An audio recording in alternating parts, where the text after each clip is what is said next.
लोकसभा चुनाव खत्म हो चुका है और अब बारी है बिहार विधानसभा चुनाव की।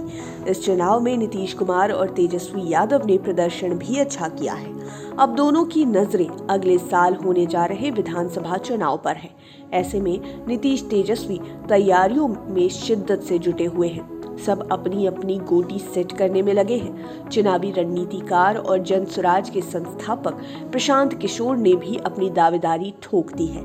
नीतीश तेजस्वी को टक्कर देने इस बार प्रशांत किशोर भी मैदान में उतरने की घोषणा कर चुके हैं। इसके साथ प्रशांत किशोर की ओर से तैयारियां भी की जा रही है। ऐसे में बिहार के सियासी गलियारे में चर्चा तेज है कि क्या मुकाबला त्रिकोणीय होने वाला है।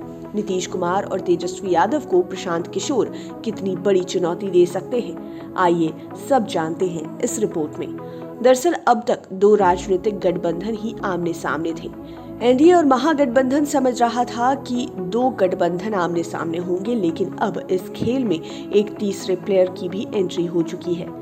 बिहार सहित पूरे देश में चुनाव रणनीति के मामले में कमाल दिखा चुके प्रशांत किशोर भी इस बार खुद चुनाव के मैदान में उतरने वाले हैं। जमीनी स्तर पर काम करने वाले प्रशांत किशोर उतर चुके हैं और इसी कड़ी में पदयात्रा के जरिए लगातार लोगों के बीच जा रहे हैं। गांधी जयंती के मौके पर प्रशांत किशोर का जन स्वराज अभियान खत्म हो रहा है और उसी दिन 2 अक्टूबर को जन स्वराज यात्रा के 2 साल पूरे होने के मौके पर प्रशांत किशोर राजनीतिक पार्टी बनाने की घोषणा करने वाले हैं। उनका दावा है कि जन स्वराज के राजनीतिक दल के गठन के लिए बिहार के 1 करोड़ लोग इकट्ठा होंगे। उधर नीतीश कुमार अपनी राजनीतिक सूझबूझ और लंबे अनुभव की बदौलत पूरी नाकेबंदी कर चुके हैं। लोकसभा चुनाव में बीजेपी के बराबर सीटें जीतकर उन्होंने अगला चुनाव जीतने की सूरत में भी अपनी कुर्सी पक्की कर ली है। बीजेपी की तरफ से अभी से घोषणा हो चुकी है कि आने वाले बिहार चुनाव में भी नीतीश कुमार ही एनडीए के नेता होंगे।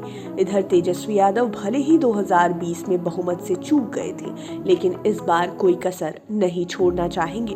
पिछली बार विधानसभा सीटें तो सबसे ज्यादा मिली थी, लेकिन बहुमत के लिए नंबर थोड़े कम पड़ गए थे। लेकिन इस बार तेजस्वी पूरी तैयारी में लगे हैं। बिहार के युवाओं को नौकरियां देने और जातिगत जनगणना कराने का बड़ा मुद्दा उनके पास है और लोग उन पर विश्वास भी जता रहे हैं। अब देखना है कि नीतीश कुमार लोकसभा वाला प्रदर्शन विधानसभा चुनावों में भी बरकरार रखते हैं या बीजेपी की नाव डुबा देते हैं।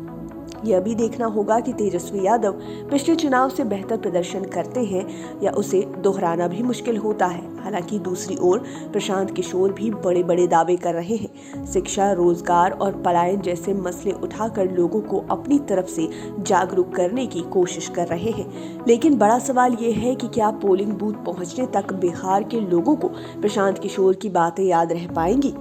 वैसे भी नए चेहरों के बलबूते वो कहां तक चैलेंज को एक्सेप्ट कर पाएंगे, यह भी देखने वाली बात होगी।